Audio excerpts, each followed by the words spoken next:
I never thought my own parents would one day look me in the eye and tell me to just take the bus, while handing my younger sister keys to a brand new Tesla. Yet there I was standing in our family living room, watching in disbelief as Emma squealed with excitement.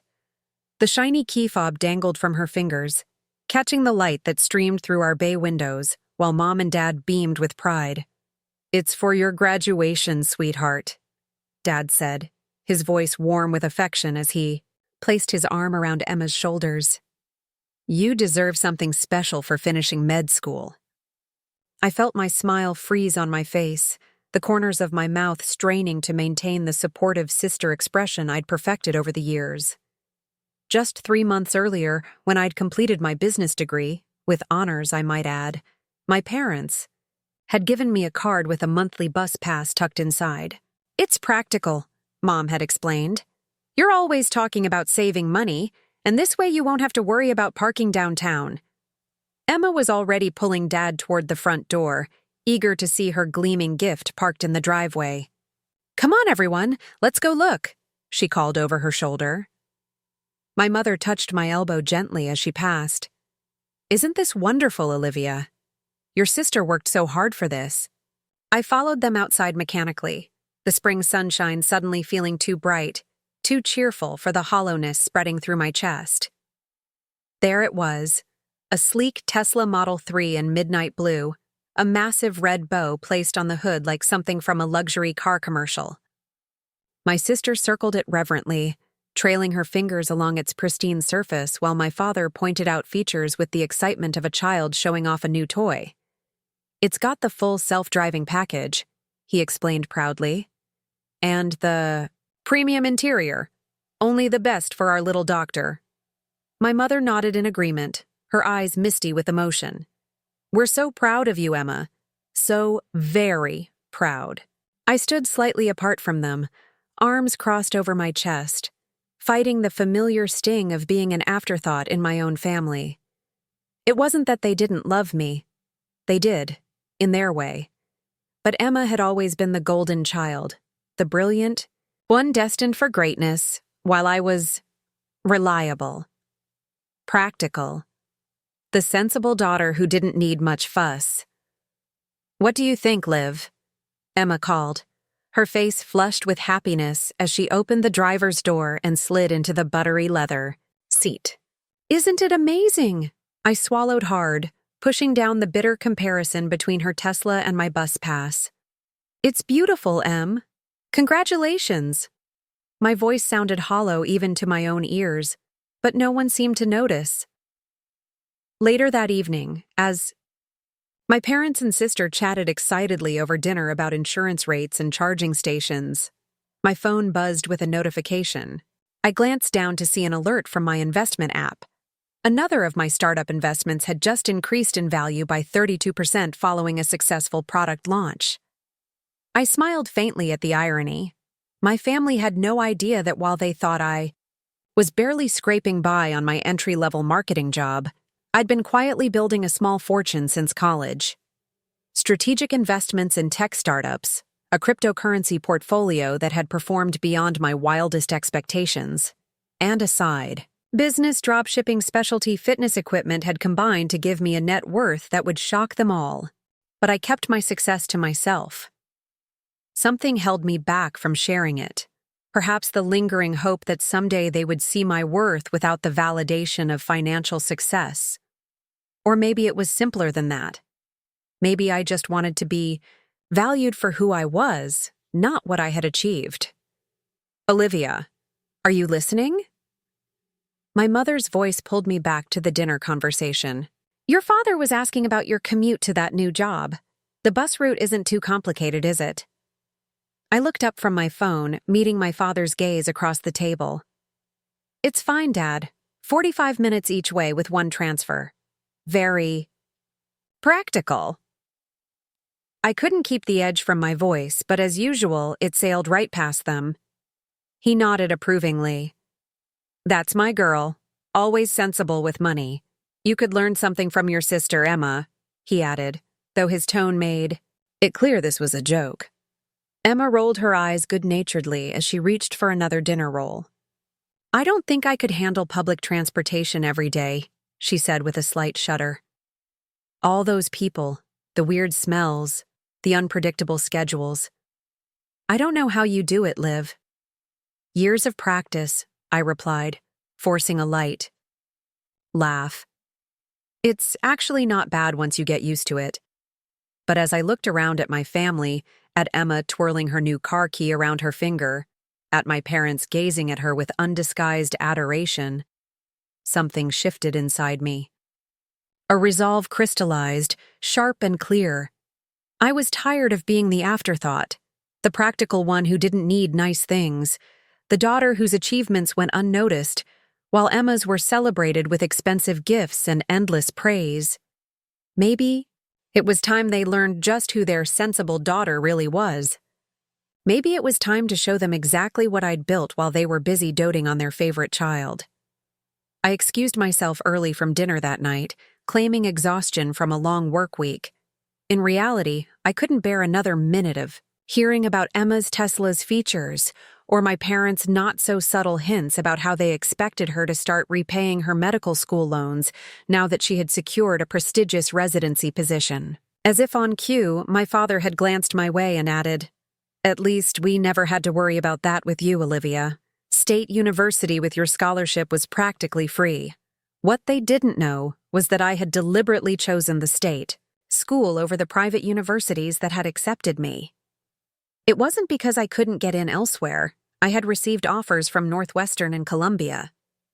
I chose the state university because it offered me direct connections to the emerging tech scene through their business incubator program, precisely where I had launched my first successful venture during sophomore year. Back in my childhood bedroom, I was staying with my parents for the weekend to celebrate Emma's graduation. I sat cross-legged on my bed, laptop open before me, reviewing my portfolio. The numbers glowed back at me. Total assets just over $3.2 million. Not billionaire status by any means, but more than enough to buy 10 Teslas if I wanted to. Yet here I was, clutching a bus pass like it was a precious gift. My phone lit up with a message from Marcus, my business partner, and the one person who knew the full extent of my financial situation. "How's the family reunion going? Did Dr. Precious get another pony?" I smiled despite myself. Marcus had heard all my stories over the years. Tesla, midnight blue, full bells and whistles, I typed back. 3 dots appeared immediately. And what did Wonder Child's responsible big sister get? A firm handshake and advice on 401k contributions? Bus pass, 3 months prepaid. Very practical. Marcus's response was immediate. "When are you going to stop this charade, Liv? They treat you like you're barely getting by while you're sitting on millions. Buy yourself something ridiculous. Show up tomorrow in a Porsche." I sighed, flopping, back against my pillows. Marcus didn't understand. It had never been about the money or the gifts themselves. It was about recognition, about being seen, about my parents valuing my choices and accomplishments the way they valued Emma's. Growing up, it had always been this way. Emma was the gifted one, the one with the perfect grades and the impressive extracurriculars. She was destined for greatness, for an important career saving lives. I was smart too, but in a different way. Practical, strategic, with a mind for business that my parents viewed as slightly mercenary. "Not everyone can have a calling like medicine," my mother once said, patting my hand sympathetically when I told her about my business major. A soft knock interrupted my thoughts. "Olivia?" My mother's voice called from the hallway. "Are you still awake?" I closed my laptop quickly. "Come in, Mom." She entered, perching carefully on the edge of my bed. She looked tired, the lines around her eyes more pronounced in the dim light of my bedside lamp. "I just wanted to check on you. You seemed quiet at dinner." I shrugged. "Just tired from work. Big project deadlines this week." She nodded absently, smoothing an invisible wrinkle on my comforter. "I was thinking about tomorrow. Your father and I are taking Emma to that new restaurant downtown to celebrate, the one with the celebrity chef. I know it's a bit expensive, but it's a special occasion. I waited, already knowing what was coming. We'd love for you to join us, of course, she continued, but I wasn't sure if it would fit your budget right now. I know things have been tight with your starter position. And that apartment downtown. My apartment, a spacious 2-bedroom in one of the most sought-after buildings in the city, was hardly a financial strain. I had bought it outright last year, though I had told my parents I was renting and frequently complained about the high cost to maintain my cover. I can manage dinner, Mom, I said quietly. Don't worry about me. She reached out to pat my knee. That's my practical girl. But really, if it's too much, no one would think anything of it. We could do something simpler next weekend, just you and us. The familiar sting of being an afterthought burned in my chest. Emma got the celebration dinner with the celebrity chef. I was offered a rain check for something simpler when it was more convenient. Actually, I found myself saying, I have plans tomorrow night. Work thing, very important clients. Mom looked surprised, then slightly relieved. On a Saturday? Well, you always were dedicated. Emma can hardly keep track of what day it is sometimes. That's why she needs those scheduling apps on her phone. She laughed fondly at this character flaw that would have been criticized in me. After she left, I stared at the ceiling, Marcus's words echoing in my mind. Maybe it was time to stop hiding. Not in a flashy, vindictive way, but simply to stop downplaying my success to spare my parents the cognitive dissonance of realizing their sensible daughter had outperformed their golden child financially by an order of magnitude. I picked up my phone and made a reservation at Elysium, the most exclusive restaurant in the city, even more prestigious than the celebrity chef place where my parents were taking Emma. Then I sent a text to my assistant. Need the Aston Martin delivered to my parents' address tomorrow by noon, the silver one. It was time for a change. Not to hurt them or to compete with Emma, but because living in the shadows of my own success was becoming too constraining. I was proud of what I'd built, and for once, I wanted my family to see me, really see me, for who I had become. The morning sun filtered through the curtains as I checked my email on my phone, still curled under the covers of my childhood bed. Another notification caught my attention. One of my largest investments had just paid out a substantial dividend. I smiled to myself, imagining the look on my father's face if he knew his practically minded daughter had just made more money before breakfast than he earned in a month as a high school principal. From downstairs, I could hear the familiar weekend sounds. My mother humming as she prepared breakfast, the coffee maker gurgling, my father's reading glasses clinking against the table as he set them down to turn a newspaper page. And now, Emma's excited voice cutting through it all, probably still gushing about her Tesla. I stretched and got up, throwing on a pair of worn jeans and a simple t-shirt, my standard weekend uniform when visiting home. My work clothes, carefully selected to appear modest and appropriate for someone supposedly earning an entry-level salary, hung in the closet. The Rolex I usually wore was tucked safely in my overnight bag, replaced for family visits by a simple Timex that had been a college graduation gift from my grandmother. As I made my way downstairs, I heard my father's booming laugh. "Well, princess, if you're worried about finding charging stations, we could always trade in your mother's car for another Tesla. Make it a family fleet." My mother's response was drowned out by Emma's squeal of approval. I paused in the doorway of the kitchen, taking in the scene. Emma, still in her pajamas at 28, was showing my parents something on her phone, likely Tesla specs. My father had his arm around her shoulders, while my mother prepared what I already knew would be Emma's favorite breakfast, blueberry pancakes with whipped cream, a tradition whenever she accomplished anything noteworthy. "Morning," I said, making my presence known as I headed for the coffee pot. 3 heads turned in my direction. "Oh, good morning, honey," my mother said, her tone noticeably shifting from the excitement she'd been directing at Emma to something more subdued. "I'm making pancakes." "I see that," I replied, pouring myself coffee into a chipped mug that had been relegated to the back of the cabinet. The matching set had been a housewarming gift to my parents years ago, but most had broken over time. Somehow, I always ended up with the damaged ones when I visited. Emma was currently drinking from a pristine ceramic mug my mother had bought at a boutique last month. "Your sister was just showing us the app that lets her preheat her car before she gets in it," my father explained, as if I wouldn't understand the concept without clarification. "Incredible technology." I nodded, stirring almond milk into my coffee. "Very convenient." Emma held up her phone screen toward me. "Look, Liv, I can literally check the car's battery from anywhere, and it has games I can play while it charges." "Games! In a car!" "Revolutionary," I murmured, taking a seat at the breakfast bar. My phone vibrated in my pocket, a text from Marcus checking on the status of a new investment opportunity we were considering.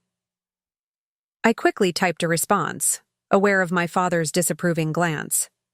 "Always on that phone," he commented.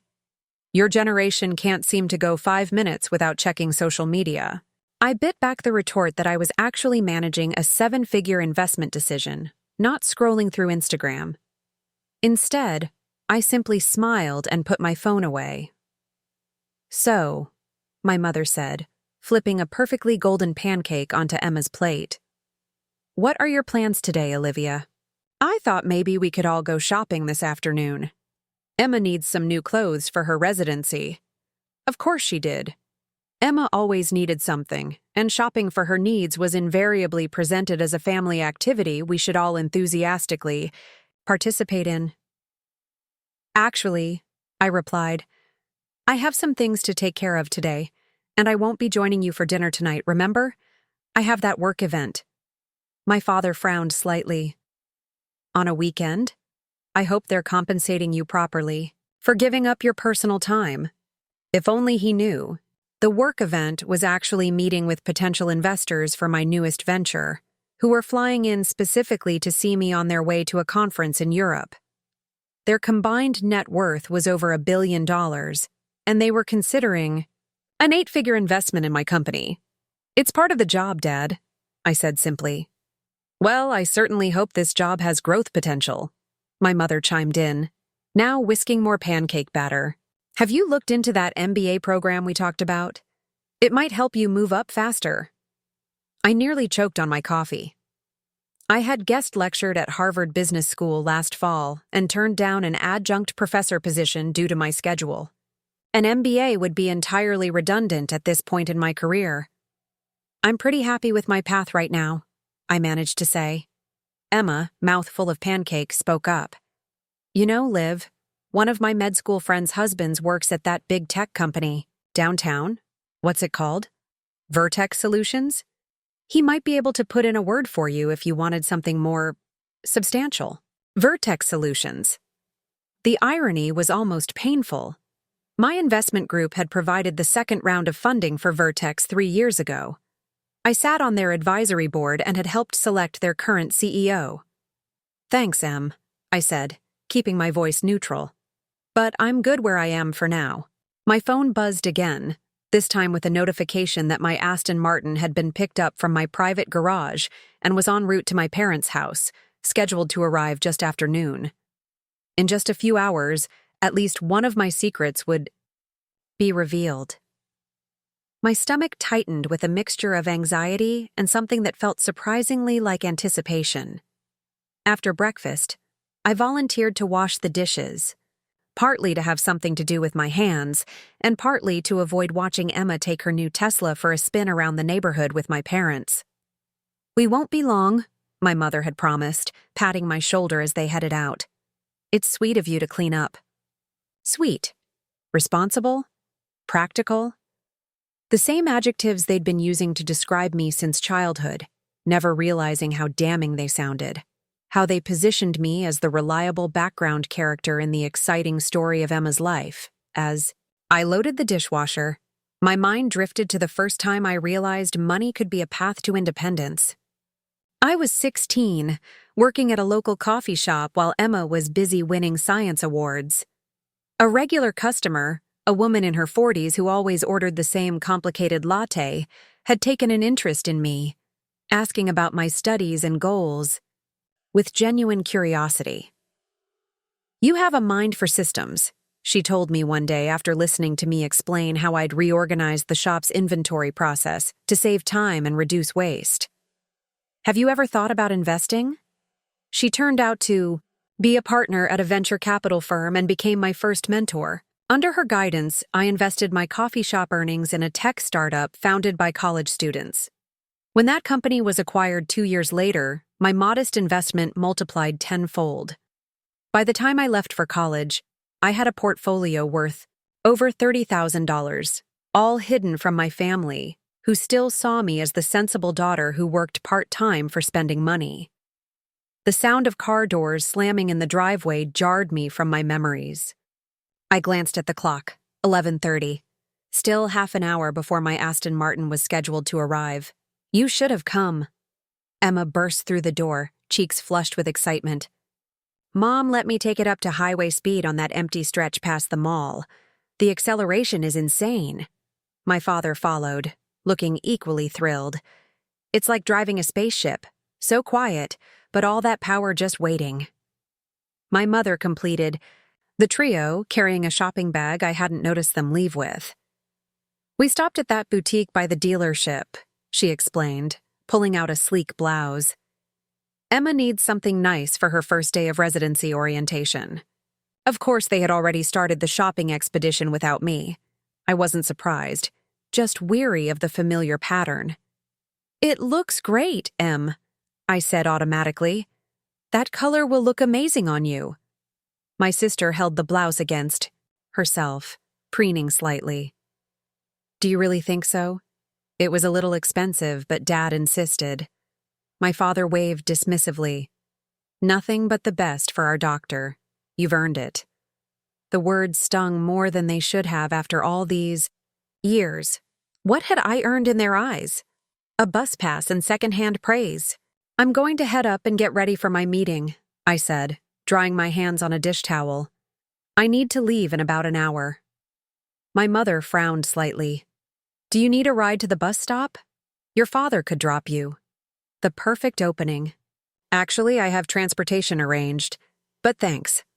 I retreated upstairs to shower and change, taking more care than usual with my appearance. I selected a sleek black dress from my overnight bag, Prada, though without visible branding, and the simple pearl earrings that had been a gift to myself when my net worth crossed the first million. My hair, usually pulled back in a practical ponytail for family visits, I left down, styled in soft waves that framed my face.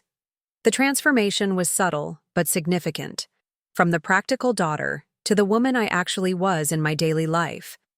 When I checked my phone, a message confirmed that my car had arrived and was parked at the curb. Perfect timing.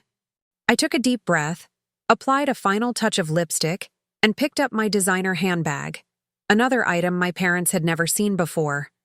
For a moment I hesitated, wondering if I was making a mistake. Was I being petty, trying to prove something that shouldn't need proving? But then I remembered Emma's Tesla, gleaming in the driveway while I clutched a bus pass, and straightened my shoulders. This wasn't about jealousy or one-upmanship. It was about finally stepping into my full identity, about no longer hiding a fundamental part of who I'd become. Downstairs, my family had migrated to the living room. Emma was still talking about her car, describing some feature or other, while my parents listened with rapt attention. None of them noticed me at first, standing in the doorway in my designer dress with my hair styled and makeup perfect. My mother saw me first, her sentence trailing off mid-word. Her eyes widened slightly, traveling from my face to my dress to my shoes. Louboutins, the red soles hidden for now but unmistakable to anyone familiar with luxury brands. "Olivia," she said, her voice carrying a note of confusion. "You look different." My father and Emma turned to look then, both registering similar expressions of surprise. "Wow, Liv," Emma said, eyebrows raised. That's quite a dress for a work meeting. Are you trying to impress someone? I smiled, feeling strangely calm now that the moment had arrived. You could say that. I should get going, though. Don't want to be late. You look very nice, honey, my father said, clearly trying to place the change in my appearance but failing to pinpoint exactly what was different. Do you want me to call you a rideshare? It might be better than the bus in that outfit. I shook my head, adjusting my handbag on my arm. No need. My ride is already here. As if on cue, sunlight glinted off the silver body of the Aston Martin visible through the front window, parked at the curb outside our family home like an alien spacecraft that had landed in suburbia. My father stood up, moving to the window with a puzzled expression. Someone's parked a... Is that an Aston Martin in front of our house? The moment hung suspended in the air, sweet and sharp at the same time. I savored it briefly before responding. That's my ride. 3 pairs of eyes swiveled to me in perfect synchronization, expressions ranging from confusion to disbelief. Your ride? Emma repeated, as if I'd suddenly started speaking a foreign language. Like, a car service? In an Aston Martin? I shook my head, fishing the sleek key fob from my handbag and holding it up. No. My car? I need to get going, but I'll be back tomorrow morning to pick up my things before heading home. For perhaps the first time in my adult life, I had rendered my entire family speechless. My mother's mouth actually hung open slightly, her hand frozen in midair where she'd been gesturing during conversation. My father seemed rooted to the spot by the window, looking back and forth between me and the luxury sports car at the curb, as if trying to reconcile 2 incompatible realities. It was Emma who recovered first, a nervous laugh escaping her lips. Very funny, Liv. Did you rent it to mess with us because of my Tesla? That's actually pretty hilarious. I smiled, a genuine smile that felt liberating. I didn't rent it, Emma. It's mine. I bought it last year. That's impossible, my father said flatly, finding his voice at last. Those cars cost about $175,000 for this model? Yes, I finished for him. Though with the custom features, it was closer to $200,000. My mother sank back into her seat, her face pale. Olivia, what are you talking about? You work in marketing. You take the bus. You're always saying how careful you have to be with money. The protective instinct to reassure them, to laugh it off and minimize myself, as I'd been doing for years, surfaced. Briefly, then receded. I was done making myself smaller to maintain their worldview. I do work in marketing, in a sense, I acknowledged. I own a marketing technology company, among other investments. My father's brow furrowed, his principal's expression taking over, the one he used when he suspected a student wasn't telling the whole truth. Olivia, if this is some kind of joke... It's not a joke, Dad, I said quietly. I've been successful for years. I just never told you. Emma had moved to the window now, pressing her face against the glass like a child looking at a toy store display. That's really your car? You actually own that? I nodded. That one and 2 others, though I usually take a more practical vehicle, for everyday use. My mother made a small sound, halfway between a laugh and a gasp. I don't understand. Why would you hide this from us? Why pretend to struggle? The question hit harder than I expected, piercing through the practiced composure I'd maintained. Why had I hidden my success? The answer was both simple and impossibly complicated. I didn't think it would matter, I said finally. You've always seen me a certain way, the practical one, the sensible one, the one who doesn't need special treatment or recognition. I took a breath, steadying myself. When I started becoming successful, I kept waiting for you to notice something had changed, but you never did. You were so focused on Emma's path that you never really looked at mine. My father's face reddened. That's not fair, Olivia. We've always supported you. You tolerated my choices. I corrected him gently. You never celebrated them. When I told you I was working at a startup instead of going for an MBA like you wanted, you lectured me about job security. When I moved downtown, you worried about the expense rather than being happy I found a place I loved. We were concerned. My mother interjected, her voice small. Parents worry. You never worried about Emma's decisions, I pointed out. You championed them, celebrated them, funded them. When she got into medical school, you threw a party. When she graduated, you bought her a Tesla. I gestured toward the window. Meanwhile, I've built a multi-million-dollar business, and until today, you thought I couldn't afford car payments. Emma had turned away from the window, her expression unreadable. Multi-million? She repeated faintly. I hadn't meant to get into the specifics of my finances, but there was no going back now. My personal net worth is a little over $3 million. My company is valued at approximately $12 million, and I have controlling interest. The silence that followed was deafening. My mother looked like she might faint. My father had the expression of someone trying to solve a complex equation in his head. Emma just stared. Look, I said, glancing at my watch. I really do have an important meeting. We can talk more when I get back tomorrow. I couldn't keep pretending anymore. Not after the Tesla and the bus pass. I moved toward the door, suddenly eager to escape the weight of their stares. It felt like it was time for you to see me as I really am, not as you've always assumed I was. My father finally found his voice, again. Olivia, wait. But I was already stepping outside into the sunshine, the door closing softly behind me. The relief of finally dropping the charade mixed with a surprising pang of guilt. I hadn't wanted to hurt them, just to be seen. As I approached my car, the sunlight gleaming off its silver surface, I wondered if I had made a terrible mistake or finally done something long overdue. The Aston Martin purred to life beneath me, its gentle vibration a familiar comfort as I pulled away from my parents' house. In the rearview mirror, I caught a glimpse of all three of them standing in the doorway, watching me drive away as if I were a stranger they'd just discovered had been living among them. I exhaled slowly, my hands steady on the steering wheel despite the emotional turbulence inside me. For years, I'd imagined what this moment might feel like. The big reveal, the shocked expressions, the inevitable questions. But now that it had happened, I felt oddly hollow, as if I'd opened a door I couldn't close again. My phone began ringing. Through the car's Bluetooth system. Marcus. I tapped the steering wheel to answer.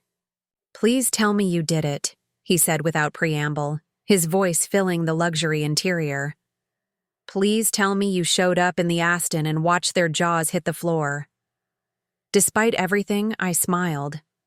Mission accomplished, though I think I might have broken my parents in the process. Good, Marcus replied with characteristic bluntness.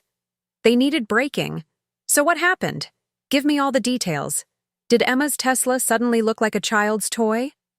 I recounted the scene as I navigated through my childhood neighborhood, past familiar landmarks that now seemed to belong to a different life altogether.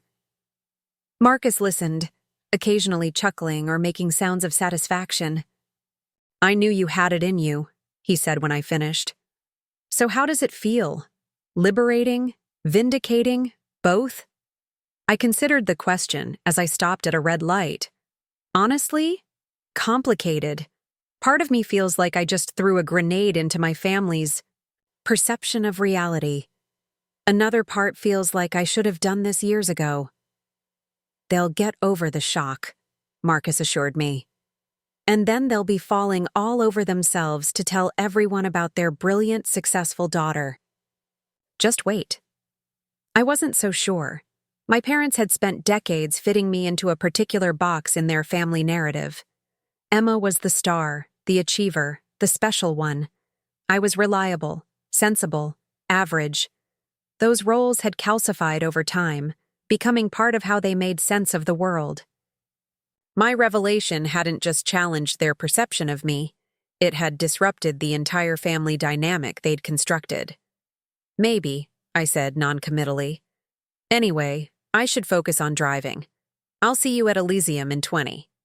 After ending the call, I drove in silence, trying to prepare myself for the meeting ahead while pushing aside the family drama. By the time I pulled into the exclusive restaurant's private parking area, I had mostly succeeded in regaining my professional composure. The maitre d' greeted me by name as I entered, a small detail that still gave me a thrill even after years of success.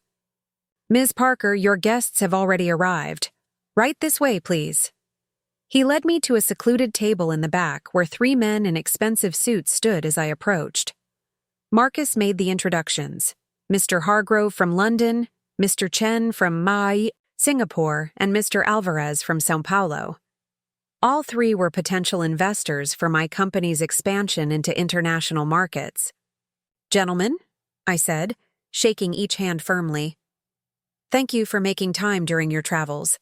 I'm looking forward to discussing how we can revolutionize the Asian and South American markets together." The meeting proceeded smoothly, the conversation flowing naturally from market analyses to growth projections to implementation strategies. This was my element, where I was valued for my intelligence, vision, and track record, rather than how I measured up against someone else's achievements. Here, no one questioned my capabilities or diminished my success. Here, I was exactly who I had worked to become.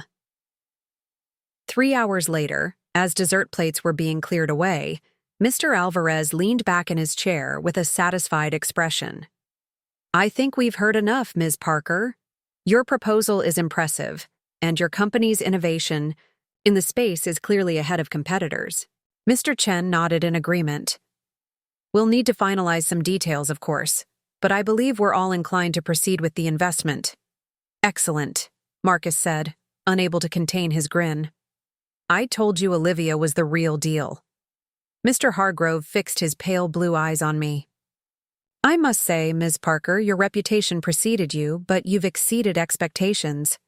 It's refreshing to see such a young entrepreneur with both vision and pragmatism." I smiled, accepting the compliment with a small nod. "Thank you. I've found that balance is essential in business, just as in life." As we stood to leave, exchanging final handshakes and promises to reconnect next week to formalize the agreement, my phone buzzed in my handbag. A quick glance showed 5 missed calls, 2 from my mother, 2 from my father, and 1 from Emma. I silenced it again, not ready to deal with the aftermath of my revelation just yet.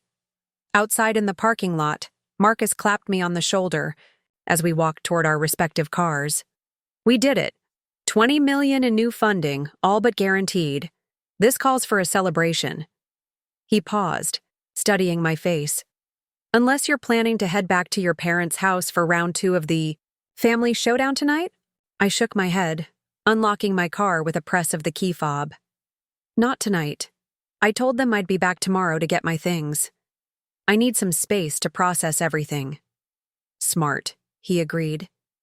"Give them time to recover from the shock and marvel at your extraordinary success and brilliant mind."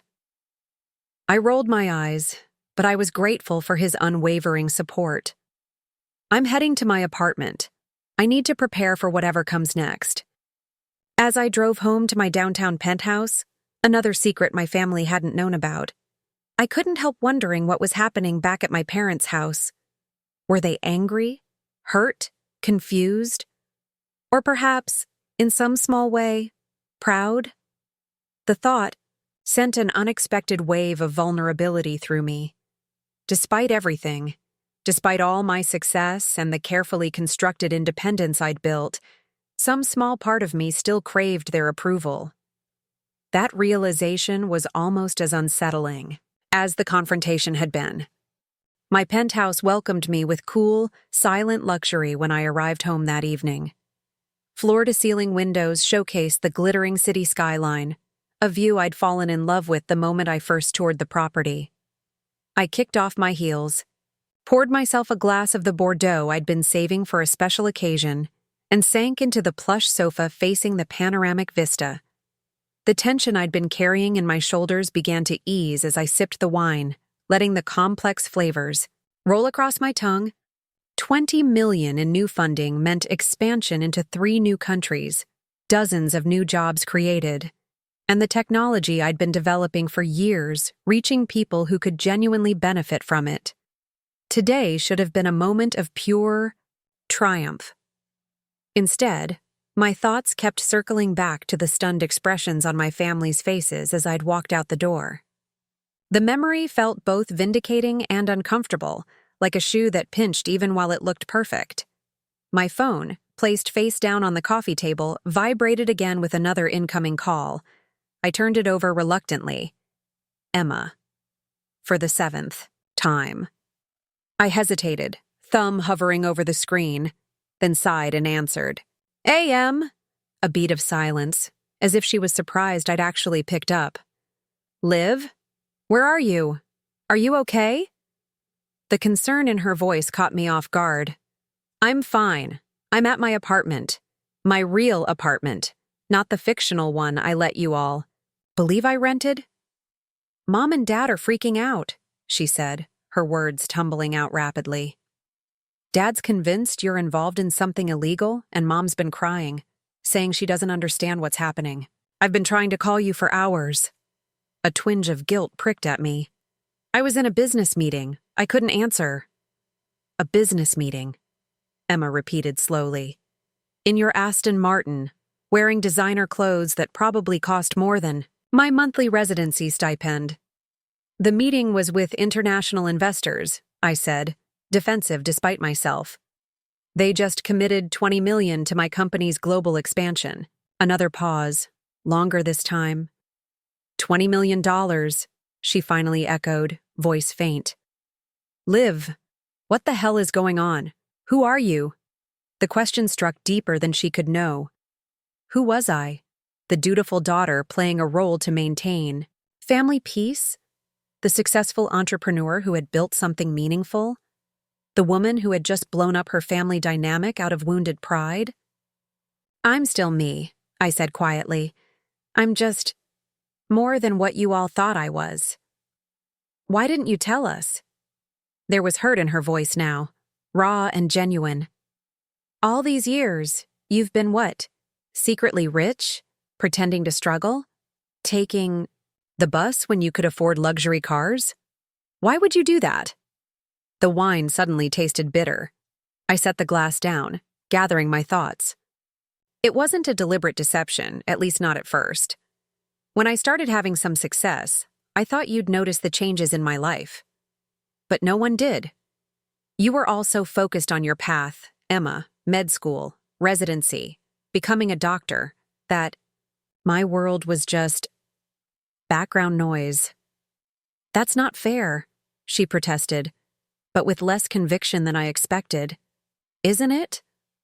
When was the last time anyone in this family asked me about my goals, my dreams, what I was building? Mom and Dad have the entire trajectory of your medical career memorized, but they couldn't even tell you what my company does. I didn't know you had a company at all, Emma said softly. I thought you worked in marketing for someone else's business. Exactly my point. I stood up, unable to remain still, and began pacing in front of the windows. After a while, it just seemed easier to play the role you all expected, the practical sister with the sensible job. And honestly, part of me was waiting to see how long it would take for any of you to really see me. So today was, what, a test we failed? A dramatic reveal to punish us for not paying enough attention? Her words stung because they contained a grain of truth. It wasn't planned like that, I admitted. But when you got the Tesla and I got the bus pass, something just broke. It was such a perfect illustration of how differently we're valued in this family that I couldn't ignore it anymore. Emma was quiet for so long I wondered if the call had dropped. Finally, she spoke, her voice smaller than I'd ever heard it. I never realized. I never thought about how it might feel to be you. The simple acknowledgement unleashed something in my chest, a tight knot of resentment and hurt that had been growing for years, suddenly loosening ever so slightly. "Look, Liv," she continued. "I don't know what to say except I'm sorry. Not just for the Tesla thing, but for everything, I guess. For not seeing you clearly. For taking for granted that you were fine being the reliable one while I got all the attention." I sank back onto the sofa, suddenly exhausted. "It's not entirely your fault. I played my part in this dynamic too. Still, it wasn't right." She paused. "So, what happens now? Are you coming back tomorrow like you said? Mom and Dad are desperate to talk to you." I closed my eyes, picturing the inevitable confrontation, the questions, the explanations, the reassessment of our entire family narrative.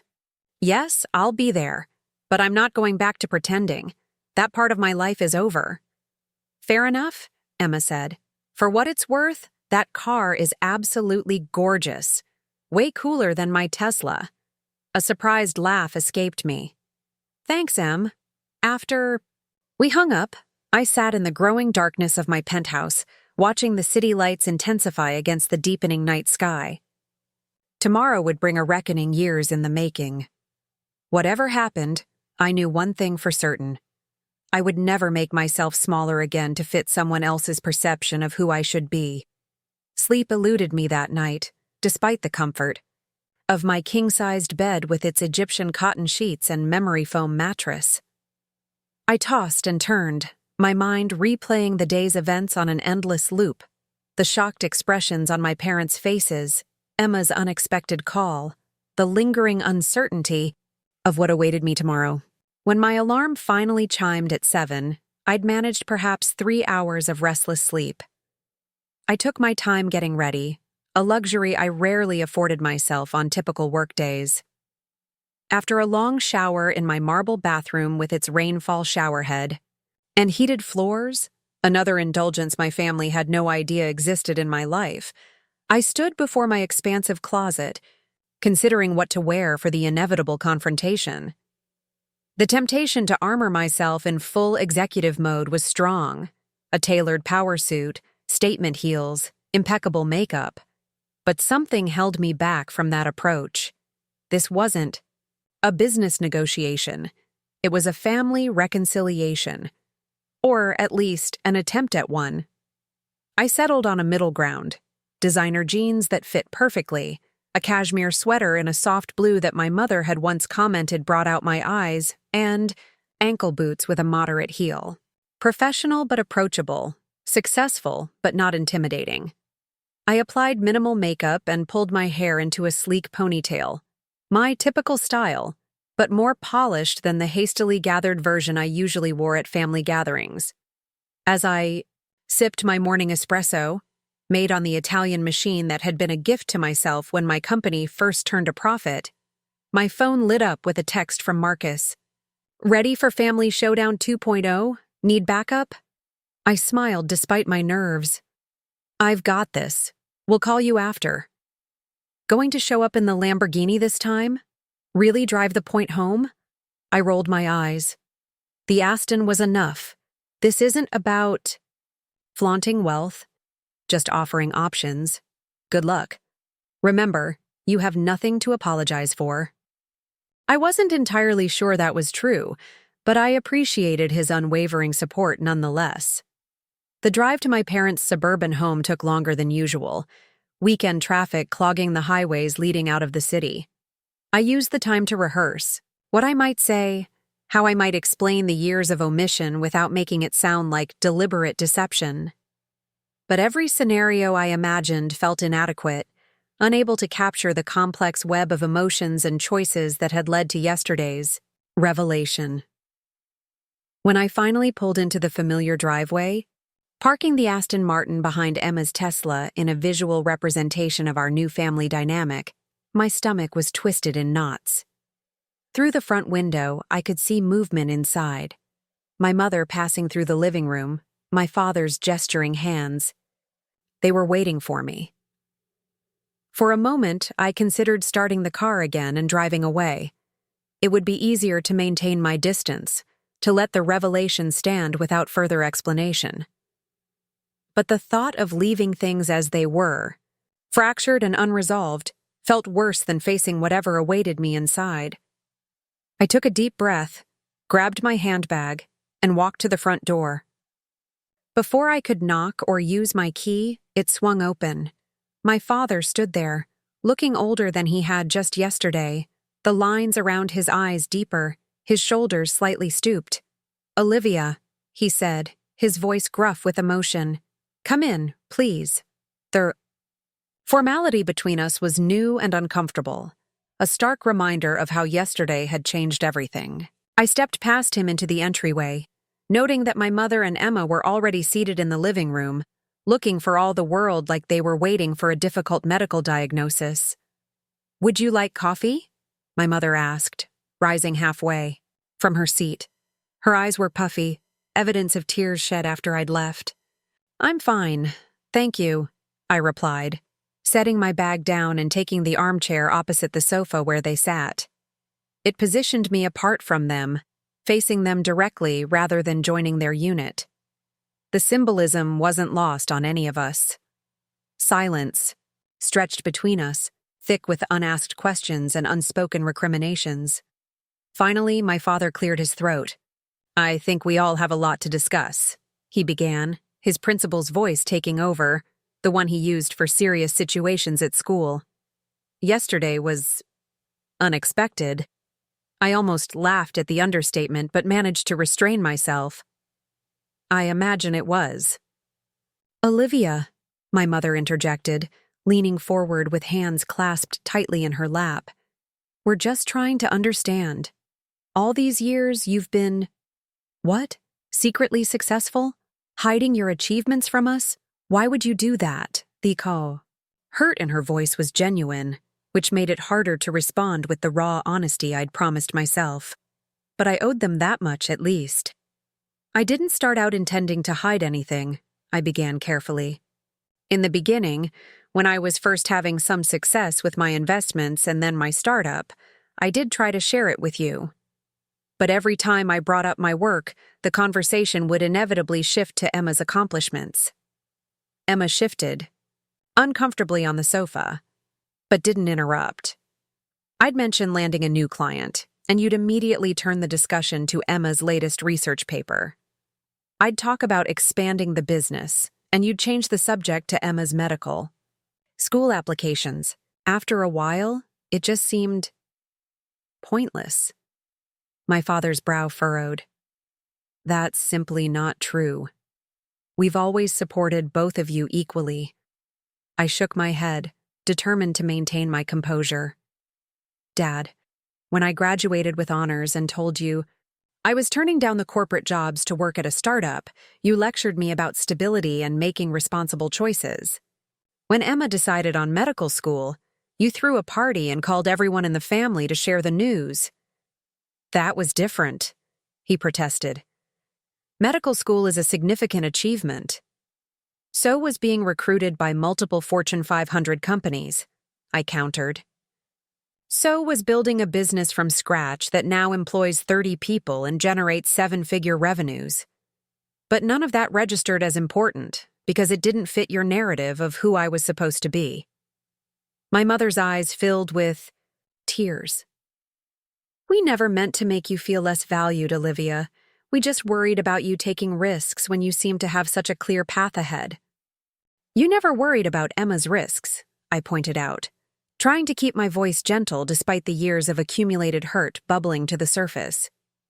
"When she wanted to take a year off to volunteer in South America before med school, an actual gap in her education, you supported her completely. When I wanted to invest my savings in a startup instead of putting it toward an MBA, you acted like I was throwing my future away." My father ran a hand over his face, looking troubled. "We've always seen you as the practical one, the one with common sense. Emma has always been more idealistic. We thought you understood risk differently." "That's exactly my point," I said, leaning forward.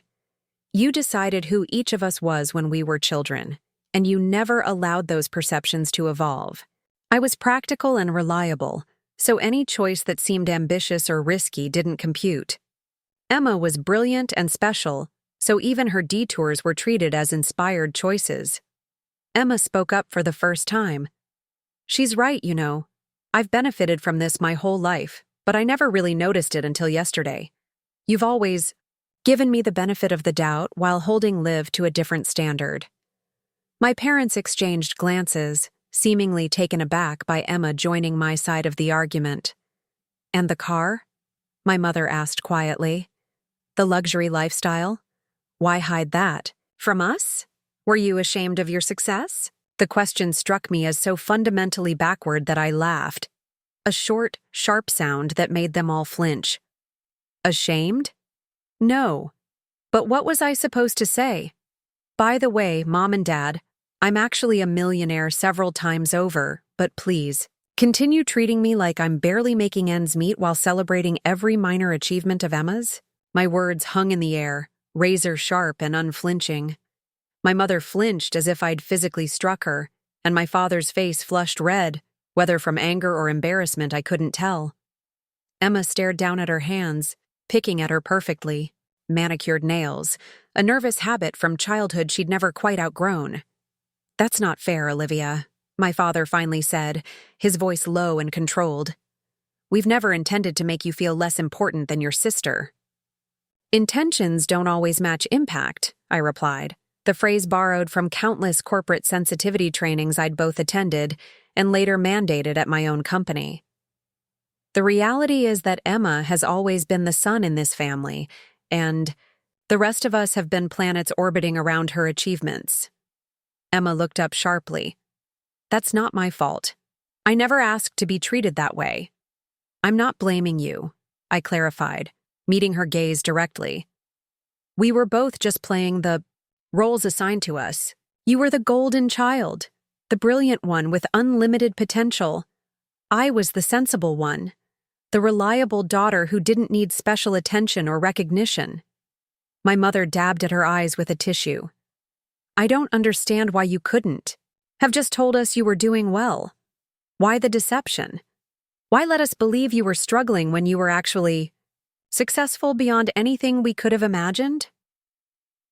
It was a fair question, one I'd asked myself repeatedly during my sleepless night. The answer was complex, layered with years of family dynamics and my own complicated emotions about success and validation. "At first, it wasn't deliberate," I began, choosing my words carefully. I'd mention a business win, and it would be acknowledged briefly before the conversation pivoted to Emma's latest accomplishment. After a while, it just seemed easier to say less and less about my work. And then, as my success grew, there was this gap, I guess. A gap between how you saw me and who I actually was. I paused, gathering my thoughts. The longer it went on, the harder it became to bridge that gap. "How do you casually mention over Sunday dinner that, by the way, you've been building a multi-million-dollar business for years, but just haven't bothered to share that information?" "We're your parents," my father said, his voice rising slightly. "We deserve to know, to be part of your life's major developments." A flash of anger sparked through me. "Did you earn that right by showing genuine interest in my career path? By celebrating my wins the way you celebrated Emma's? By treating my choices with the same respect you gave hers?" I shook my head.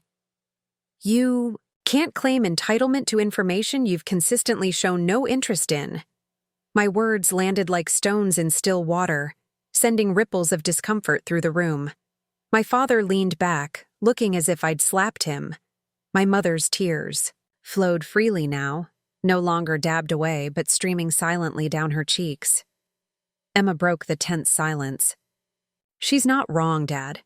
Think about last Christmas. You spent 30 minutes asking me about my residency applications, getting into every detail of the programs and my interviews.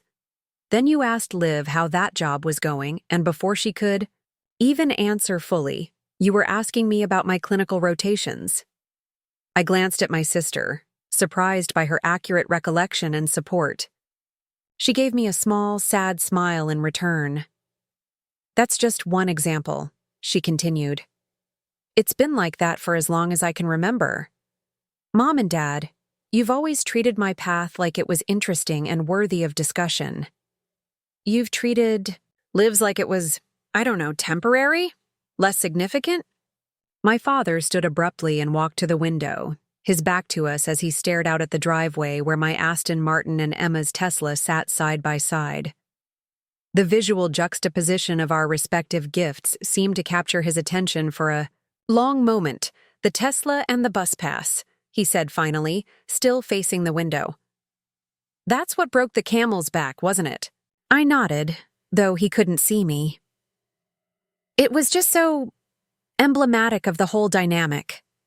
Emma gets a luxury car as a graduation gift. I get public transportation.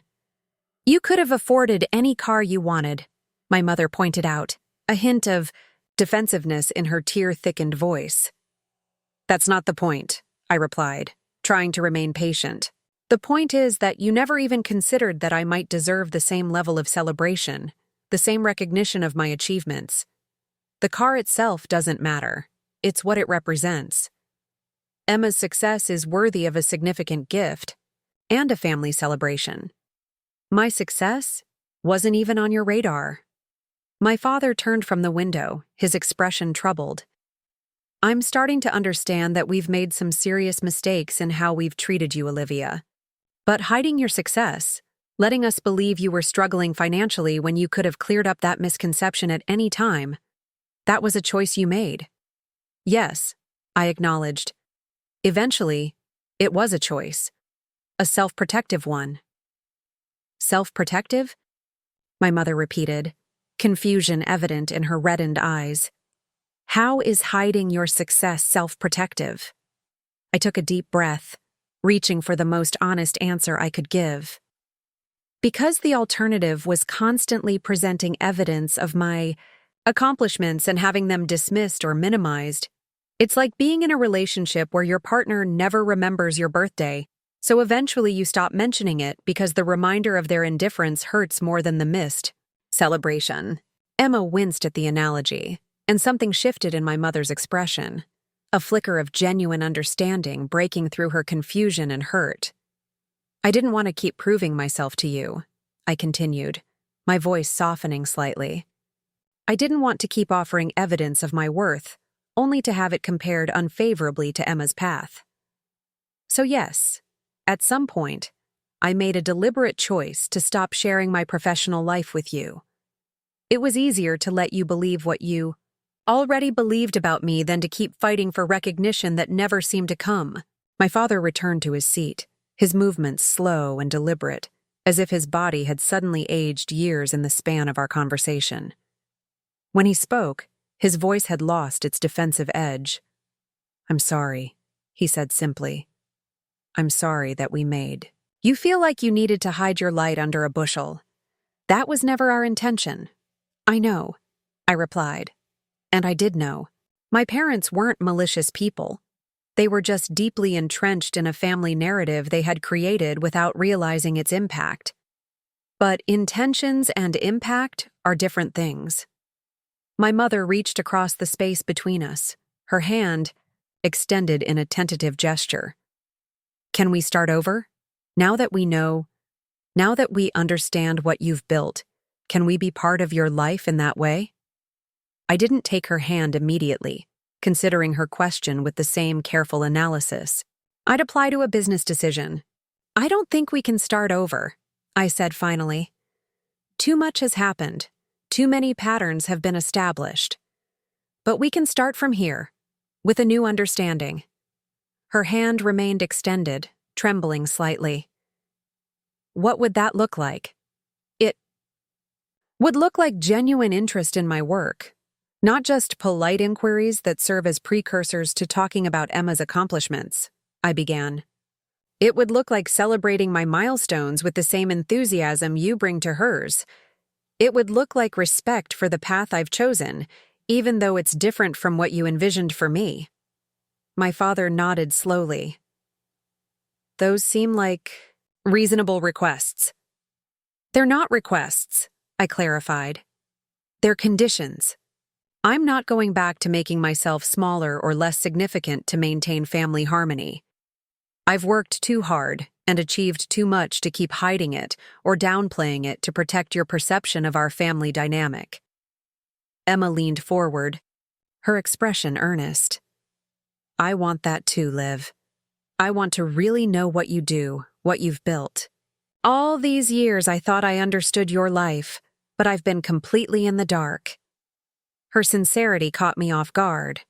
Of all the reactions I'd anticipated, Emma's genuine interest in my world hadn't featured prominently.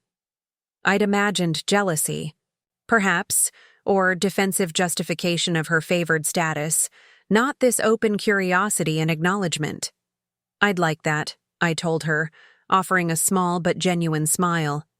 My mother's hand was still extended, waiting. After a moment's hesitation, I reached out and took it, feeling the familiar softness of her skin, the slight coolness of her fingers against mine. I want us to be a real family, she said, her voice thick with emotion. One where both my daughters feel valued and seen. I want that too, I admitted. I always have. My father cleared his throat, uncomfortable with the emotional temperature of the room as he'd always been. So, this company of yours, what exactly does it do? The question was awkward, a clumsy attempt at showing interest, but it was a start. For the first time in years, perhaps ever, my father was asking about my work without using it as a segue to discussing Emma's achievements. It's a marketing technology platform, I began, settling into an explanation I'd given countless times to investors and clients, but never to my own family. We use artificial intelligence to help companies personalize their digital marketing in real time based on consumer behavior patterns. As I spoke, describing the problem my technology solved and how we'd grown from a 3-person startup to a company with international reach, I watched their faces carefully. My father's furrowed brow indicated concentration rather than confusion. My mother's attentive nod suggested genuine effort to understand, and Emma's occasional, insightful questions revealed an intelligence I'd always known she possessed, but had rarely seen directed toward my world. For the first time in our adult lives, I wasn't the supporting character in the Emma show. I was the protagonist of my own story, and they were finally paying attention to the plot. Our conversation about my business continued through the morning, stretching into territory that felt both foreign and strangely healing. My father asked about our funding rounds and growth strategy with the same intensity he'd previously reserved for interrogating Emma about her medical school rankings. My mother wanted to know about my team, the office space, whether I had work life, balance maternal concerns I'd never thought she'd direct toward my career. Emma, perhaps most surprisingly, asked the most incisive questions about the technology itself, her scientific mind quickly grasping the algorithmic concepts that underpinned our platform.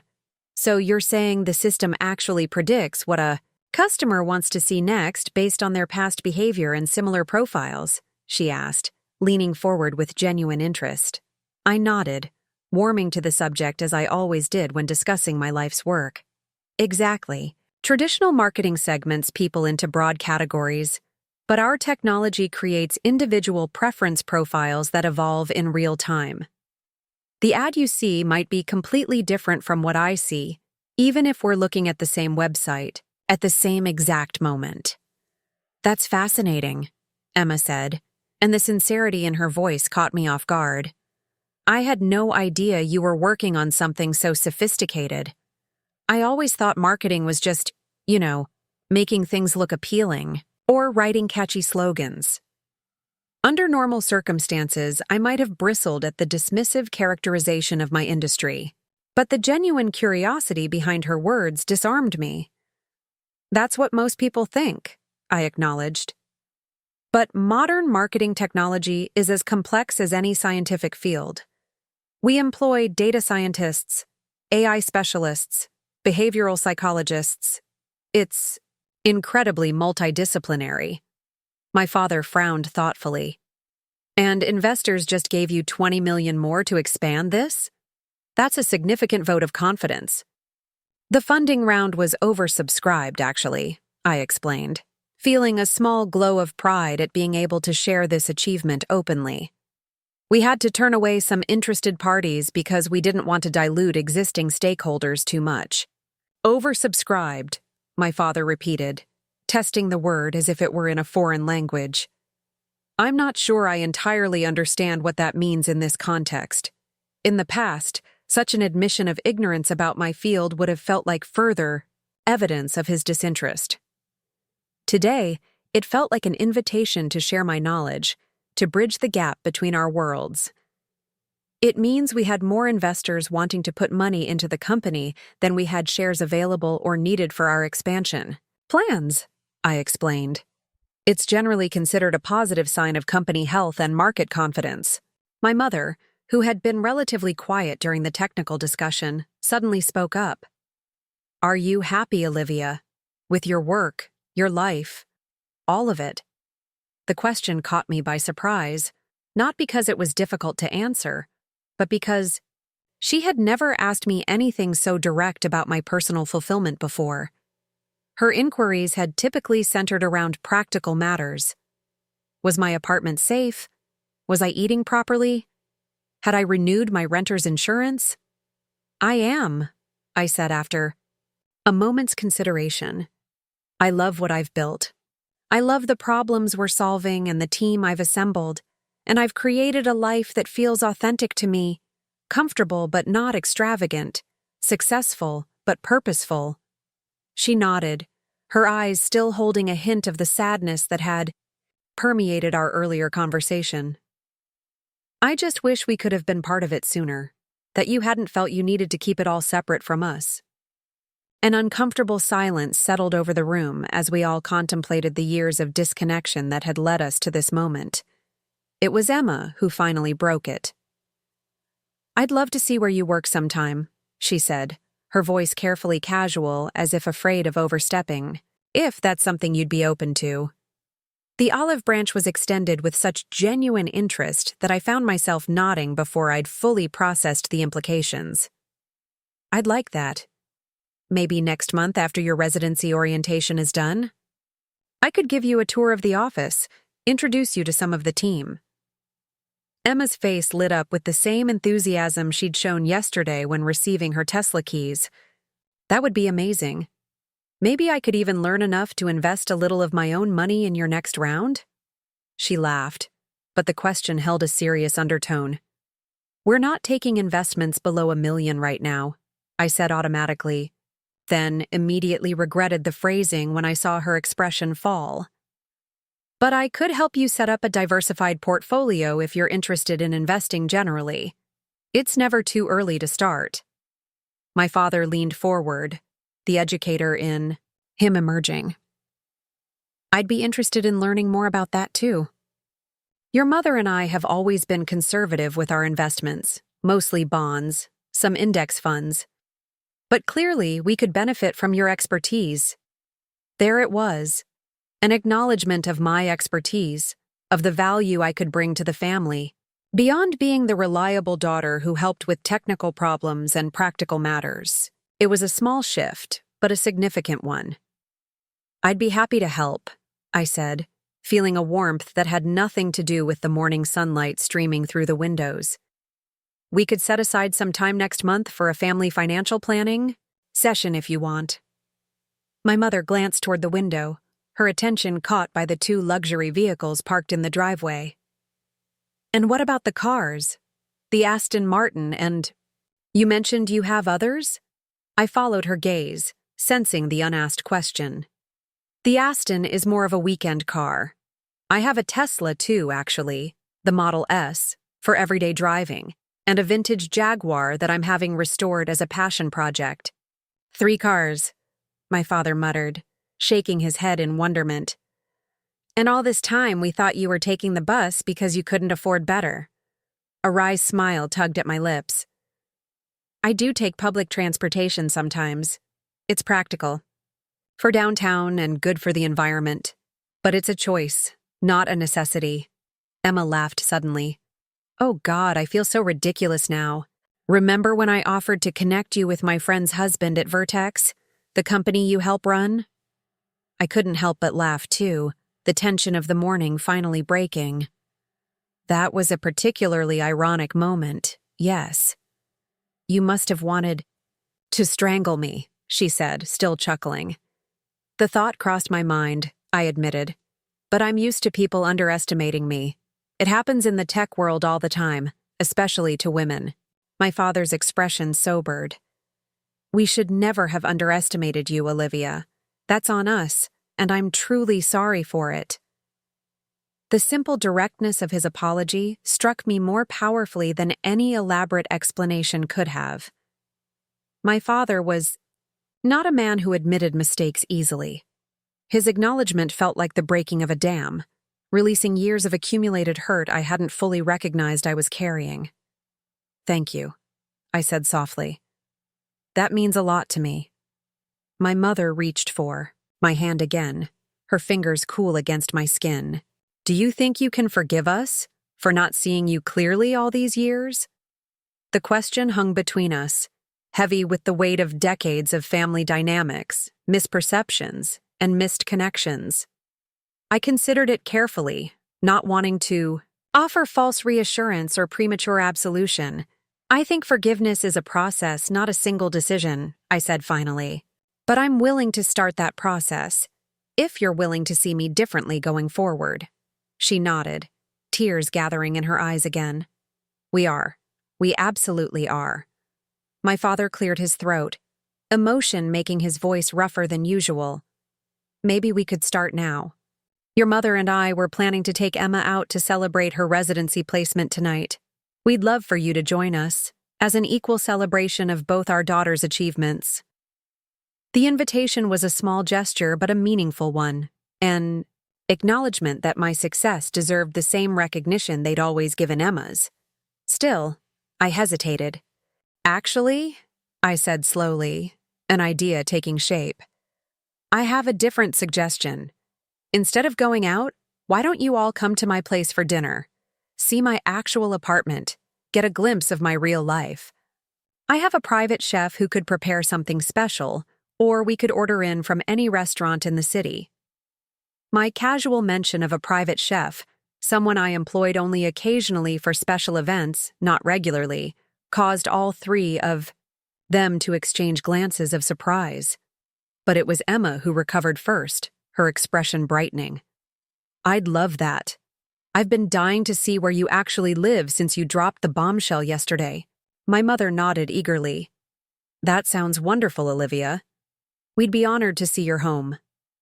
Honored was an interesting choice of words, one that suggested a shift in the power dynamic of our family, an acknowledgement that I was no longer just the reliable older daughter, but someone whose life and achievements commanded respect. Great, I said, feeling a mix of nervousness and anticipation at the thought of finally welcoming my family into my authentic world. I'll have my assistant make the arrangements. Does 7 o'clock work for everyone? My father blinked at the mention of an assistant, another small revelation about the scope of my success, but recovered quickly. 7 sounds perfect. Should we bring anything? I shook my head, smiling. Just yourselves. And an open mind. As our conversation shifted to logistics for the evening, I felt a curious lightness, as if a weight I'd been carrying for years had finally begun to lift. The path forward wasn't entirely clear, and I harbored no illusions that one morning's conversation could undo decades of established family patterns. But for the first time in my adult life, I felt a glimmer of hope that my family might eventually see me, truly see me, for who I was, not who they had decided I should be. Later, as I packed my overnight bag and prepared to leave, Emma appeared, in the doorway of my childhood bedroom. She lingered there for a moment, watching me fold the designer clothes that had caused such a stir the day before. I'm sorry, she said simply, for being so blind to how you were feeling all these years. I paused in my packing, studying my sister's face. The genuine remorse I saw there loosened something in my chest, a knot of resentment I hadn't fully Acknowledged until now. You weren't the architect of the family dynamic, I told her. We were both just playing the roles we were assigned. She stepped further into the room, perching hesitantly on the edge of the bed. Still, I should have noticed. I should have questioned why everything was always about me, my achievements, my path. I shrugged, zipping my bag closed. When you're the one being celebrated, it's harder to notice who's being overlooked. I'd like to change that, she said, quietly. If you'll let me. I regarded my sister for a long moment, searching her face for any hint of insincerity. Finding none, I nodded slowly. I'd like that too. Emma seemed to relax slightly, her shoulders dropping from their tense position. So, a private chef, huh? And an assistant? Exactly how fancy is this lifestyle you've been hiding from us? I couldn't help but laugh at her wide-eyed curiosity. It's not as extravagant as it sounds. Naomi, my assistant, manages my professional and personal calendar, handles correspondence, coordinates travel. She's indispensable for running the business. Efficiently, not some luxury status symbol. And the chef? Julian cooks for special occasions only. I'm perfectly capable of making my own meals most days, though I'll admit I order in more often than I should. I zipped my overnight bag closed with a decisive motion. My life isn't about flaunting wealth, Emma. It's about making conscious choices about what matters to me and what doesn't. She nodded, seeming to absorb this distinction. I guess I'm just trying to recalibrate my entire understanding of who my sister is. Yesterday, I thought you were the sensible one who took the bus and lived frugally. Today, you're... She gestured. Vaguely, some kind of tech mogul with luxury cars and a penthouse. I'm still the same person, I said quietly. That's what I've been trying to explain. The external markers of success are new information for you, but they're not new parts of me. I've been building this life for years while all of you saw only what you expected to see. Emma winced slightly at the gentle rebuke. That's fair. I guess we've all been stuck in our assigned family roles for so long that none of us thought to question them. She paused, picking at a loose thread on my childhood bedspread. You know, I always envied you growing up. This admission caught me completely off guard. You envied me? The perpetual afterthought? The practical one who never got the spotlight? She nodded, meeting my eyes with surprising vulnerability. You always seemed so self-contained, so certain of your path. While everyone was praising my academic achievements, you were quietly building something of your own, something that was entirely yours. That's a rather romantic view of feeling invisible in your own family, I remarked, though without the bitterness that would have colored such a statement just a day earlier. Maybe, she acknowledged. But there's a freedom in not having everyone's expectations weighing on you constantly. Do you know how terrified I am of failing at this residency? Of not living up to the golden child image everyone has of me? One misstep and I'd be letting down not just myself, but Mom and Dad and their entire vision of who I am. I'd never considered our family dynamic from this perspective before, that the spotlight I'd craved might come with its own crushing pressure. The realization softened something in me, allowing me to see Emma not just as the favored daughter, but as someone carrying her own set of complex burdens. That sounds exhausting, I said gently. It is.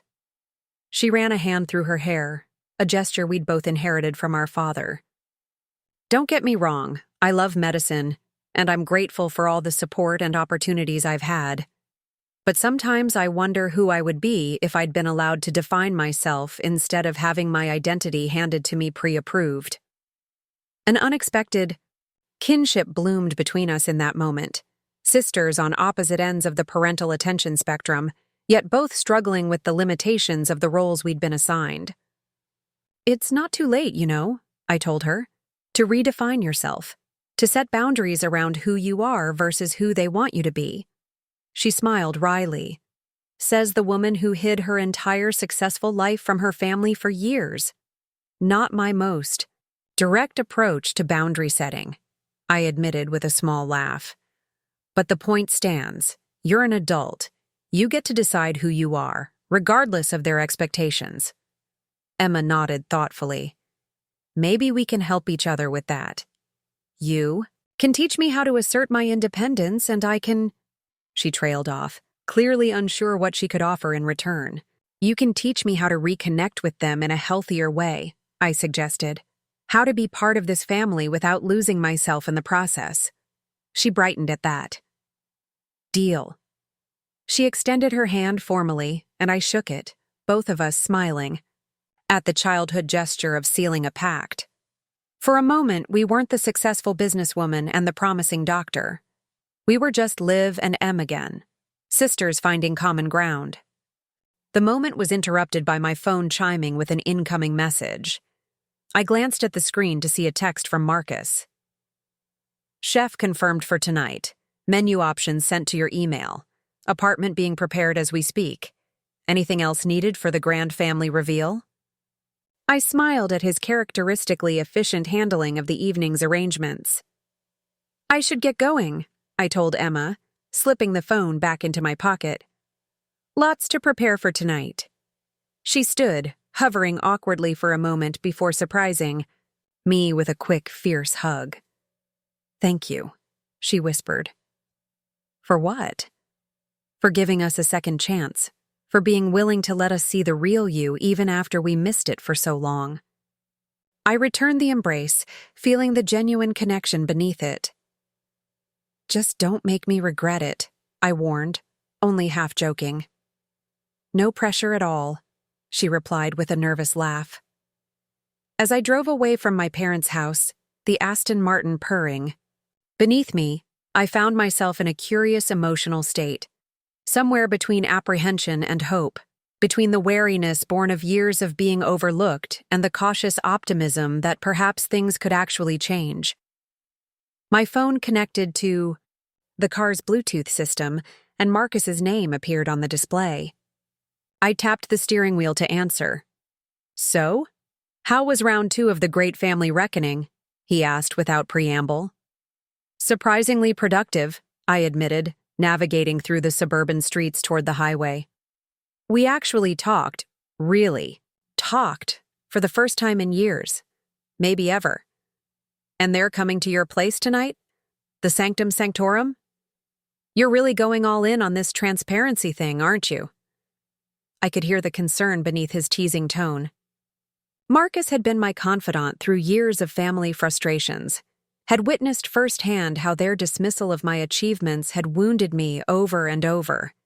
His protectiveness was understandable. I think it's necessary, I said. If we're going to build something new, it has to be based on honesty. They need to see my actual life, not their assumptions about it. He made a non-committal sound. Just be careful, Liv. People don't change their fundamental perceptions overnight, no matter how dramatic the reveal. Don't expect too much too soon. His caution was warranted, and yet something in me resisted it. The morning's conversation had felt like a genuine breakthrough, a shifting of tectonic plates in our family's emotional landscape. I know, I assured him. I'm not expecting miracles, just progress. Fair enough. I'll be on standby if you need moral support or an emergency extraction. Just text the code word Tesla and I'll call with a fake business crisis. I laughed, grateful for his unwavering support. I think I'll manage, but thank you. How are the dinner preparations coming along? Julian is preparing 3 menu options for your approval. The cleaning service is giving the place the white glove treatment as we speak. I've arranged for fresh flowers for the dining table and living room. Oh, and I took the liberty of having the Jaguar brought up from storage to your building's garage, just in case you want the full fleet on display. I smiled at his thoroughness. The cars aren't the point of tonight, Marcus. No, but they're a very tangible symbol of the success you've hidden from them all these years. A little visual reinforcement never hurts. He wasn't entirely wrong. The concrete evidence of my success, the penthouse, the art collection, the luxury vehicles, would communicate more immediately and undeniably than any verbal explanation could. Still, I didn't want the evening to devolve into a display of wealth for its own sake. Just make sure Julian knows I want something impressive but not ostentatious. This isn't about showing off. It's about sharing my actual life with them. Got it. Subtle display of your multi-million-dollar success. Totally low-key. I rolled my eyes at his sarcasm. You know what I mean. I want them to see who I really am, not just what I've acquired. The woman who built a tech empire from scratch. While her family thought she was a middling marketing employee, that version of you. The woman who found her own path even when it wasn't the one her family valued. I corrected him. That's the story I want them to understand tonight. After ending the call, I drove in contemplative silence, my thoughts cycling between memories of the morning's emotional conversation and anticipation of the evening ahead. By the time I reached my building's private underground garage, I had resolved to approach tonight with cautious optimism, open to the possibility of genuine change in our family dynamic, but protected against the disappointment of unrealistic expectations. My building's concierge greeted me by name as I entered the soaring lobby with its marble floors and contemporary art installation. Good afternoon, Ms. Parker. Your guests for this evening have been added to the approved visitor list, and your packages have been delivered to your apartment. Thank you, Michael, I replied with a warm smile. Has the cleaning service finished? Yes, they departed about 20 minutes ago. And Chef Julian arrived shortly after with grocery deliveries. I nodded my appreciation for his thorough update. Perfect, thank you. The private elevator whisked me directly to my penthouse, the doors opening silently into my foyer. The familiar scent of lemon sage cleaning products mingled with the fresh flowers Marcus had arranged. Peonies, my favorite, artfully displayed in a crystal vase on the console table. Julian! I called, setting my overnight bag down and slipping off my shoes. In the kitchen, Ms. Parker, came the reply, followed by the mouth-watering aroma of something simmering on the stove. I made my way through the open-concept living area to the gourmet kitchen, where Julian was expertly dicing vegetables with the swift precision that had first impressed me when I'd hired him for a company event 3 years ago. I've prepared 3 menu options for your consideration, he said without looking up from his cutting board. A seafood-focused tasting menu, a modern interpretation of classic comfort foods, or a globally inspired selection highlighting flavors from various culinary traditions. I leaned against the marble-topped island, considering. My father is fairly traditional in his tastes, but my mother appreciates innovation. My sister. I paused, realizing with a small jolt that I wasn't entirely sure of Emma's culinary preferences as an adult. We'd eaten countless family meals together over the years, but always within the limited framework of my mother's cooking or restaurant choices, made to accommodate my father's conservative palate. My sister is in the medical field, so perhaps something nourishing but sophisticated. The comfort food with a modern twist might appeal to everyone. Julian nodded approvingly. Excellent choice. I'm thinking duck confit spring rolls as an appetizer, followed by truffle risotto, then a sous vide beef tenderloin with a red wine reduction. Dessert would be a deconstructed apple pie with cinnamon ice cream and caramel tuile. It sounds perfect. I agreed, already imagining my family's reactions to such elevated versions of familiar favorites. Not too intimidating for my father, but special enough to mark the occasion. As Julian returned to his preparations, I wandered through my penthouse, seeing it suddenly through my family's eyes. The floor-to-ceiling windows with their panoramic city views, the carefully curated modern art collection, the sleek designer, furniture that balanced aesthetics with comfort. Would they see it as a testament to my success or as evidence of my deception? Would they recognize the elements that were authentically me? Or would they focus solely on the markers of wealth? By 6:30, everything was ready. Julian had transformed my dining area into something resembling a high-end restaurant, complete with elegant place settings, ambient lighting, and a subtle arrangement of candles that enhanced the spectacular city view without competing with it. The aroma of his culinary preparations wafted through the apartment, complex and inviting. I had changed into a silk blouse and tailored trousers, refined but not overly formal, and was nursing a glass of Cabernet when the concierge called to announce my family's arrival.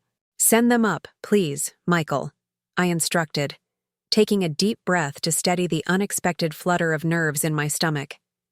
This was my home, my territory, the authentic representation of the life I'd built. Yet I felt strangely vulnerable at the thought of my family entering this space that had remained entirely mine until now. The elevator doors opened precisely at 7 o'clock.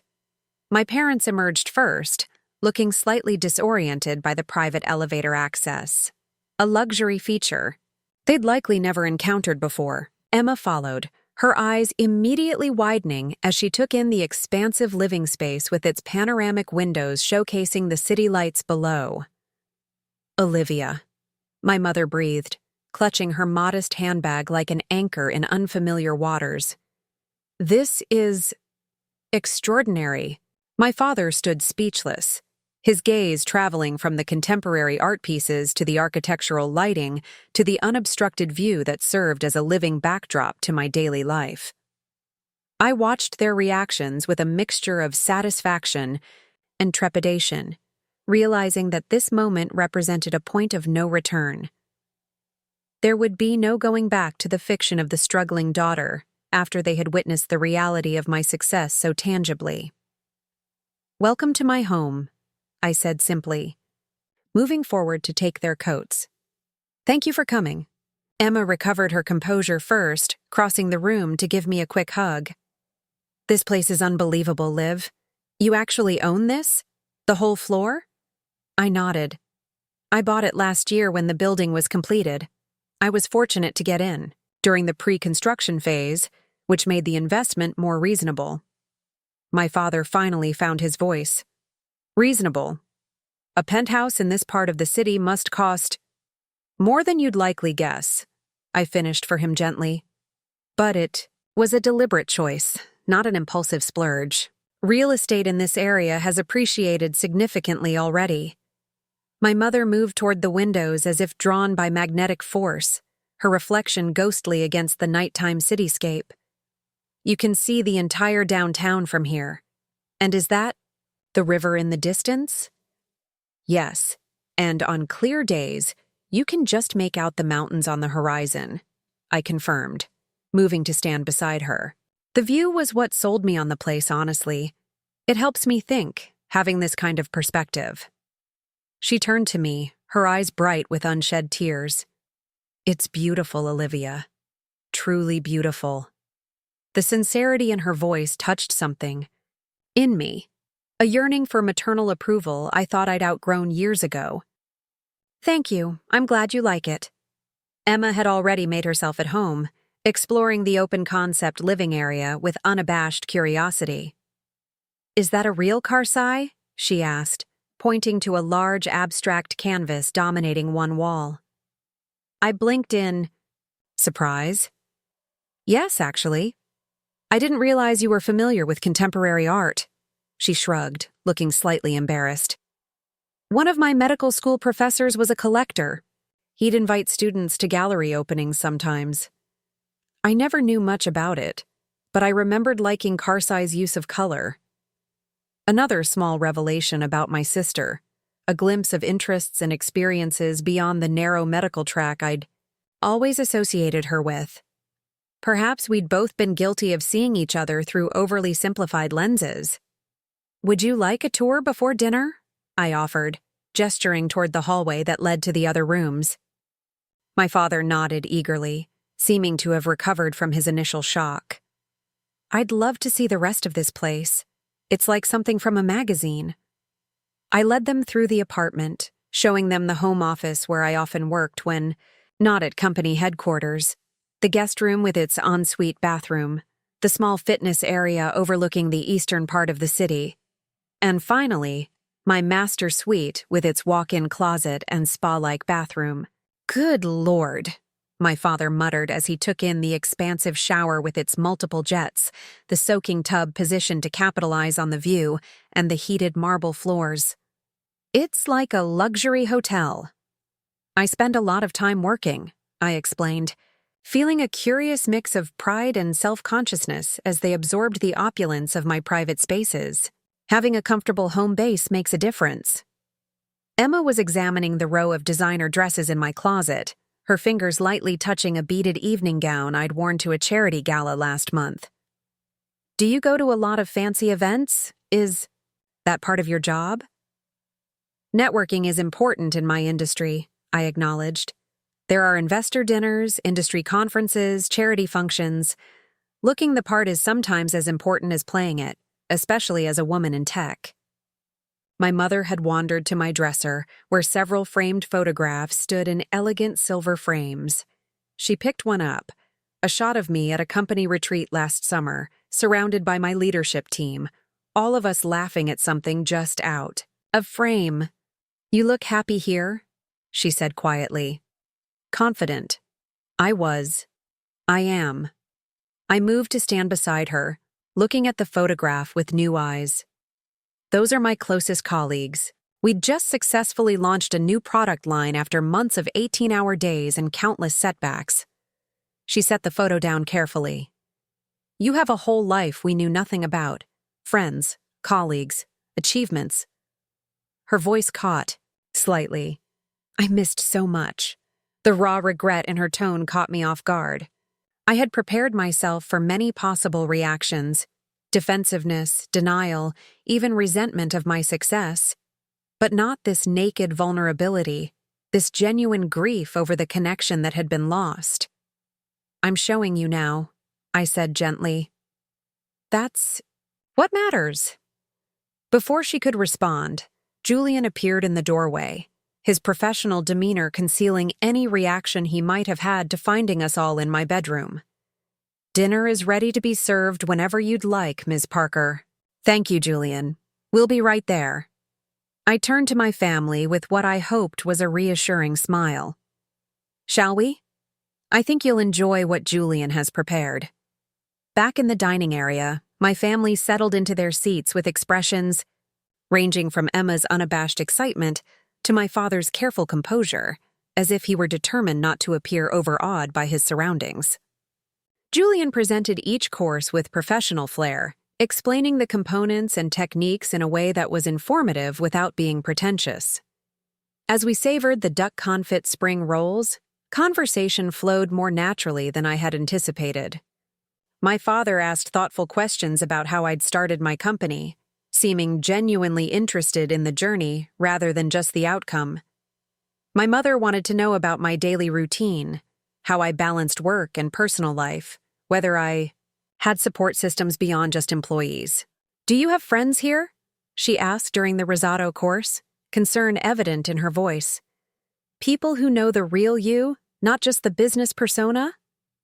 The question touched on something I hadn't fully examined before, the compartmentalization that had become second nature to me over the years. I do, I assured her, thinking of Marcus and a handful of close confidants who knew both my professional achievements and personal vulnerabilities. Not many, but good ones. And dating? She ventured, treading carefully into territory we had rarely discussed openly. Is there someone special in your life? I smiled, appreciating her attempt to know me more fully. Not currently. The company has been my primary focus for the past few years, but I'm open to the possibility. Emma took a sip of her wine, her expression thoughtful. It must be complicated, though, dating when you're so successful. How do you know if someone wants you for you or for... She gestured around the luxurious apartment. All this? That's insightful of you, I acknowledged, surprised by her perceptiveness. It can be challenging. I've learned to be selective about what I reveal and when, not unlike the approach I took with all of you, I suppose, though for different reasons. My father set down his fork, his expression serious. I keep thinking about those reasons, Olivia. About how we made you feel that you had to hide your true self from us. That's a failure on our part as parents, and I'm deeply sorry for it. The directness of his apology, offered without qualifications or excuses, momentarily robbed me of speech. My father had always been more comfortable with providing solutions than acknowledging emotional harm. This vulnerable admission represented a significant shift. "Thank you," I managed finally. "That means a lot to me." "We want to do better," my mother added, reaching across the table to touch my hand briefly. "If you'll let us try." I nodded, not trusting myself to speak further without my voice betraying the emotion welling up unexpectedly. Julian chose that moment to appear with the main course, his timing impeccable as always. The tender beef, perfectly cooked and artfully arranged, provided a welcome distraction from the emotional intensity of the conversation. As we ate, Emma steered the discussion toward lighter territory, sharing amusing anecdotes from her medical training that revealed a self-deprecating humor I hadn't fully appreciated before. My father, loosened perhaps by the excellent wine Julian had paired with each course, recounted stories from his early teaching days that had us all laughing. By the time dessert arrived, the deconstructed apple pie that drew appreciative murmurs from everyone, a new atmosphere had settled over the table. Not the forced politeness of our previous family gatherings, nor the raw emotional tension of this morning's confrontation, but something more genuine and comfortable. We were still navigating unfamiliar territory, still adjusting to new understandings of each other, but the sharp edges had begun to soften. After dinner, we moved to the living area with coffee and digestives. Emma immediately gravitated to the floor-to-ceiling windows, pressing her hand against the glass as she took in the glittering cityscape below. "I can't believe you live here," she said, turning back to me with genuine wonder in her expression. "My big sister, the secret millionaire with the penthouse view." I joined her at the window, our reflections overlapping in the darkened glass. "Not so secret anymore." She bumped her shoulder gently against mine, a sisterly gesture from our childhood. "I'm glad. Secrets were keeping us apart, I think. All these years I never really knew you, and you never really knew me. Maybe we can change that," I suggested. "Now that everything's out in the open." She nodded, her expression earnest.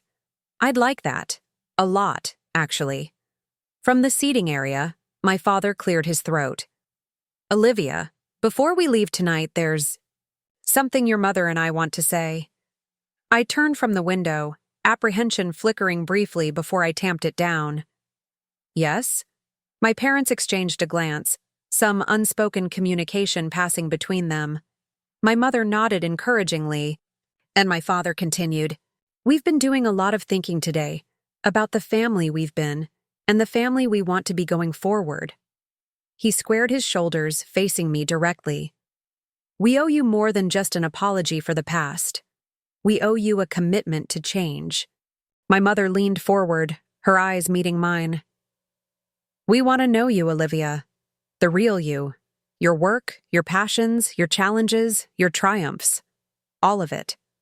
Not because of what you've achieved or acquired, but because you're our daughter, and we love you." "We always have," my father added quietly. "We just got caught in patterns that prevented us from showing it properly."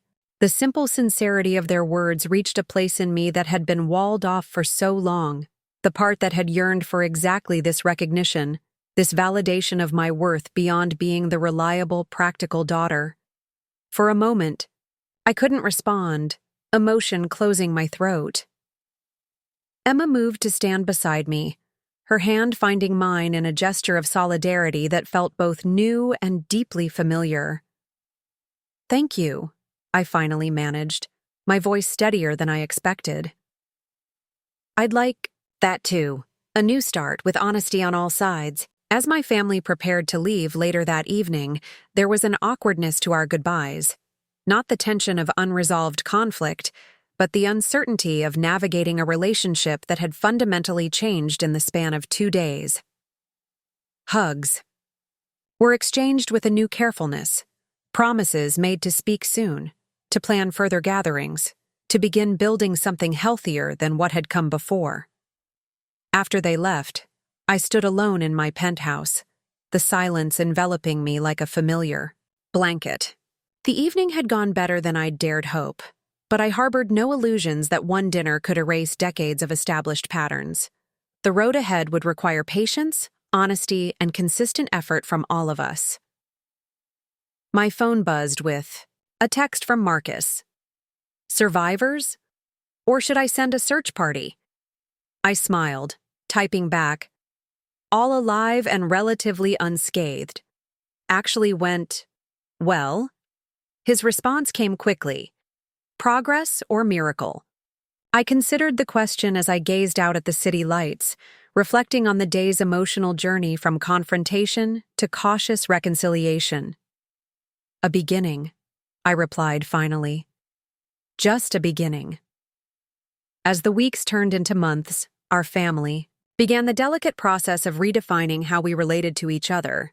There were missteps and old habits that resurfaced, moments when my parents automatically turned to Emma first, or when I instinctively downplayed my achievements. But there were also breakthroughs, my father calling specifically to ask my advice on his retirement investments, my mother attending my company's annual charity gala with genuine pride, Emma texting me about medical challenges, and actually listening to my perspective. 6 months after the day of the Tesla and the bus pass, we gathered for Thanksgiving at my parents' home.